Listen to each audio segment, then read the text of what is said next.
మన పొట్టి, బోరెడ్డప్ప, అశోకప్ప, కృష్ణమూర్తి వీళ్ళందరూ కూడా ఆటోలో బయలుదేరారు. ఎక్కడికి అని మీకు ఆల్రెడీ అర్థమైపోయింది.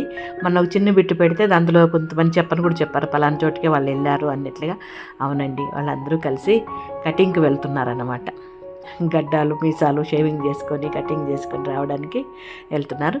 ఇంకా వాళ్ళతో పాటు ఆటో అబ్బాయి, డ్రైవర్ అబ్బాయి శరత్ వాళ్ళిద్దరు కూడా వెళ్ళారన్నమాట.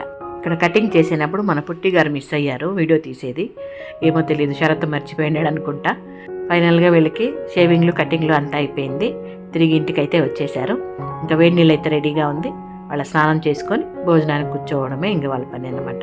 ఇవన్నీ మీ ముందుకు ఎందుకు తీసుకొస్తున్నానంటే, మన ఆశ్రమంలో ఏం జరుగుతుంది ప్రతి విషయం కూడా మీకు తెలియజేస్తున్నాను కదా, అందులో ఇది కూడా ఒక భాగం అన్నమాట.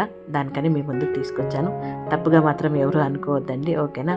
ఇది ఇప్పుడు మన చిన్న వీడియో, నచ్చితే లైక్ చేయండి. Okay, thank you so much.